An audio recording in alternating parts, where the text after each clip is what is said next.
Hi everyone, thank you so much for watching my Australian Open vlog for 2018. This is Wasim Parkar, ready to preview day 10. But as is the norm on this vlog, first we look back at the day that just finished. Another late night in Melbourne. The tennis finished once again past 1:30 a.m. because we had so much drama and entertainment on day 9. This time I'll take a twist and talk about the men's quarterfinals, the two that we had yesterday first, and then the women's quarterfinals. I guess the big news of the day, of course, is Rafael Nadal is out of the 2018 Australian Open. It truly is the Grand Slam that keeps giving him heartache. Unfortunately, he had to retire in the fifth set in what was turning out to be a fantastic match between Marin Cilic and Rafael Nadal. Nadal started the better, played extraordinary tennis in the first set. Cilic, when he was looking like he might just be down and out, a breakdown in the second set, stepped up, started hitting his forehand really well. His backhand was amazing, and he got into a serving groove. So he won the second set. He fought from a breakdown. The third set went to a tie break. Nadal just edged it. And you had a feeling that maybe that's how the fourth set would pan out. And there was looking like a possibility of a Titanic fifth set as well. But it was evident, even in the fourth set, that Nadal was not at his best physically. Something happened, something twanged, some sort of muscle injury. He was barely moving, and it came as no surprise that 2 games into the fifth set, he decided to call it a day. In the post match conference, Nadal said that he'll wait till Wednesday when he has an MRI and he'll know exactly what the injury is, how long he'll be out for. But it's certainly unfortunate that at the Australian Open, once again, Nadal's dreams were cut short. For Cilic, a fantastic result. I wouldn't say that he won only because Nadal retired, because he was playing some excellent tennis as well. He was quite inspired out there on court, and he had that glint in his eye. And when Cilic is serving well and hitting his backhand really well, he's an extremely dangerous proposition. Not many can live with him, so he'll certainly be confident going into the semifinals, where he will face, surprisingly, Kyle Edmund. Yes, Kyle Edmund from Great Britain beat Grigor Dimitrov in 4 sets. I have to say, this wasn't an easy watch. I thought a lot of the tennis was scrappy, and then maybe in the third and fourth sets, probably Edmund started to play in a more consistent manner. But there were nerves on display from both players throughout the match. And to be honest, I'm quite disappointed in Grigor Dimitrov. He came into this tournament on a real high. People have called him baby fed for so long. He won the year-end championships last year. He won the Miami ATP Masters 1000 last year. People are starting to think he's finally going to make a big splash at a Grand Slam. But now he's 27 and he still hasn't made a Grand Slam final, which is quite disappointing. This was a golden opportunity. After that fantastic performance against Nick Kyrgios, to follow it up with such a limp display against Kyle Edmund, so many double faults, forehand errors, backhand errors, really some demons dog Dimitrov over here, and he's going to have a hard look at himself to see how he can really progress to the next level, because time is running out for the talented Bulgarian. But for Kyle Edmund, who came into this tournament ranked 47, reaching the semifinals is probably beyond his wildest dreams. And the way he hits that forehand so hard, I think you couldn't rule out the chance of an upset against Cilic, but I'll talk more about that in my semi-final preview at a later day. But for now, congratulations to Kyle Edmund and Marin Cilic for making the semi-finals. Now, the two women's quarterfinals. The first one saw Elina Svitolina against Elise Mertens, and it seemed like yesterday was just a day where all my predictions were going to come wrong, because Elise Mertens beat Elina Svitolina 6-4, 6-0. It was a fantastic performance. Her energy, her ability to track down everything, and her shot making was superb. Her serving was really good. Her net play was really good. It was a very assured display. But Elina Svitolina, the world number 4, and I'm going to sound like a broken record over here, but she's another player that needs to have a hard look at herself. Now, that's, I think, her third Grand Slam where she's been one of the favorites, but not even made the semifinals, let alone the final. A very disappointing display. And how can you be a world number 4 and at the quarterfinal lose a set 6-0 to an unseeded player? Yes, Elise Mertens has been undefeated in 2018, but still, you're ranked number 4. You were playing some really good tennis the last 2 rounds, and then do not find any solutions, no tactics to change up things, no idea how to put pressure on Mertens. It reflects really badly.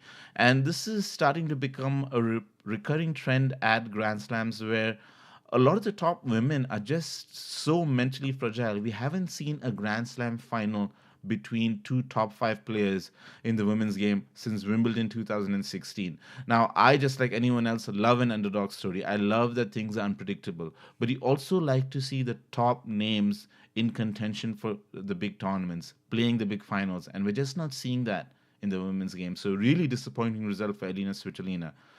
And, when Caroline Wozniacki and Carla Suarez Navarro took the court, I thought, is Wozniacki going to have those demons as well? Is she going to struggle? But she came out racing out of the blocks, won the first set 6-0, looked on course for a routine victory. But credit to Carla Suarez Navarro, who upped her game, took the second set to a tiebreak, saved a match point, and actually won the tiebreak. But in the decider, again, Wozniacki refocused herself, played really good tennis, came out of the blocks. And I think Carla Suarez Navarro, of course, she had that marathon fourth round match against Annette Kontaveit. I think it took its toll on her, and then Wozniacki won comfortably in the third set 6-2. So deserved win for Wozniacki. So Wozniacki versus Mertens is going to be our first women's semifinal, which, of course, I will preview in detail later. Now, for the action on day 10, our last 2 quarterfinals on both the men's and women's side. I'll talk about the women first. The first quarterfinal sees Madison Keys versus Angie Kerber. I have high expectations from this match. I think this has all the potential, all the ingredients to be a real classic. Of course, Kerber barely escaped in the last round against Shea Sue, the tricky opponent from Chinese Taipei. Ultimately, she prevailed because of her greater experience and physicality. But before that match, Kerber was playing absolutely excellent tennis. She thrashed Maria Sharapova in the third round. And I think Madison Keys' game suits her because Kerber loves to be a counterpuncher. Kerber's not good at generating her own pace. Madison Keys always hits the ball hard. So Kerber will feel confident. She has a 6-1 head-to-head over Madison Keys. Now, Madison Keys is serving really well. So if you take the return out of the equation, then, if Keys can take the set deep, maybe Kerber can get frustrated and Keys might have a chance. Keys is playing very good tennis. She hasn't lost a set yet. She hasn't spent more than 90 minutes on court in any of her matches so far. She's been very impressive following up from her US Open final appearance. She's also been a semifinalist here at the Australian Open, but Kerber's actually won the Australian Open. So even there, Kerber has the edge. What's going to be interesting to see is Lindsay Davenport, who's a real thinker on the game. She's a commentator as well, who coaches Madison Keys. Will she instruct Keys to maybe mix it up a little, slice and dice, just to see if Kerber struggles again with those sort of slow balls? Does Madison have it in her to show some tactical variation? Can Madison Keys win this match? Yes, but too many of the variables are stacked in Kerber's favor. So I'm going to go for Kerber, most likely in 3 very entertaining sets. Now, the second quarterfinal is just as hard to call. Simona Halep versus Karolina Pliskova. Simona Halep leads the head-to-head 5-1. It's a very similar dynamic to the first quarterfinal in the sense that Halep is a counterpuncher, Pliskova is the hard hitter. I think Halep is the favorite because Halep also moves better than Pliskova. Yes, Pliskova is serving really well, but once you get into long rallies, you got to back Halep over Pliskova. Their last 2 games, they last played in the French Open semifinals. It was a very good match, very entertaining 3 sets.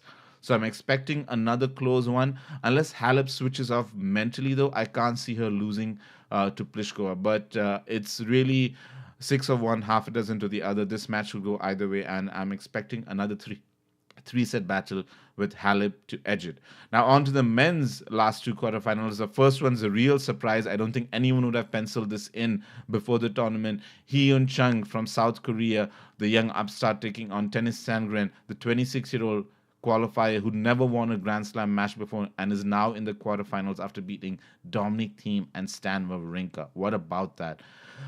Chung is a rising star. There's no doubt about it. He won the Next Gen tournament at the end of last year featuring all players under 22. He's now beaten Novak Djokovic and Alexander Zverev in consecutive matches, and he looks so good and so in control in both those matches. Chung can possibly retrieve anything on the court. The way he slides in defense reminds me of a young Novak Djokovic, but he's also got smarts. He's also a very good doubles player, which shows in his net play. His net play is fantastic. Sandgren, the key to his success so far has been just playing fearless tennis, being true to himself. There's not a lot of variety. My issue with Sandgren for this match, though, is will fatigue take its toll on Sandgren? He's had two five setters coming into this round. He's played a lot of long matches. That match against Thiem was physically and mentally taxing. I think Chung, with the inspiration that he's got, the greatest shot making, the greatest speed, will have too much for Sandgren. But of course, this is the tournament where we can't say anything with too much surety. But I'm going to back Chung to come through in 4 sets or maybe even 3 tight sets. And then the final quarterfinals is Roger Federer versus Thomas Berdych. These two have played each other 25 times, and Federer leads 19-6 in the head-to-head, including a 4-0 head-to-head at the Australian Open itself. He's never really struggled with Berdych on this surface, except in 2009 when he was 2 sets to love down, but then came back to win in 5. The last 3 meetings at the Australian Open have been pretty straightforward for Roger Federer. But Berdych maybe can take inspiration on the basis of 2 things. He's actually playing some fantastic tennis. He's really serving well, and that forehand is just firing on all cylinders. The way he handled Juan Martín del Potro and Fabio Fognini with so much ease, he beat them so convincingly in straight sets, that has to give him confidence. Also, the last 2 times in 2017, even in the middle of Federer's golden run, Berdych gave him 2 very tough fights, one in Miami in the semifinals, and then at Wimbledon, even though Roger Federer beat him in straight sets in the semifinal, Berdych actually took 2 sets to a tiebreak. He played really well. And if you play aggressively against Federer, now Federer is a great aggressor and a great counterpuncher as well, you certainly can give yourself a chance, maybe get Federer rattled a little bit. But so far, the way Federer's played in this tournament, he's played so smoothly. Looking at the head-to-head, all the factors, you always have to give Federer a chance. So at the back of my mind, those 2 times that Berdych upset Federer in a Grand Slam at the US Open and Wimbledon doesn't escape me easily. So though Federer is the clear favorite, is there a chance for Berdych? I guess you can always say your opponent does have a small chance, but I'm going to back Federer to come through in 4 sets, 2 of which I think will be very close and very tough. So that sets the stage for what should be an exciting day 10. Tomorrow onwards, we have the semifinals, and I'm going to try and do a few extra things to preview the semifinals. But for now, let's hope we enjoy the remaining 4 quarterfinals on day 10. This is Wasim Parkar signing off.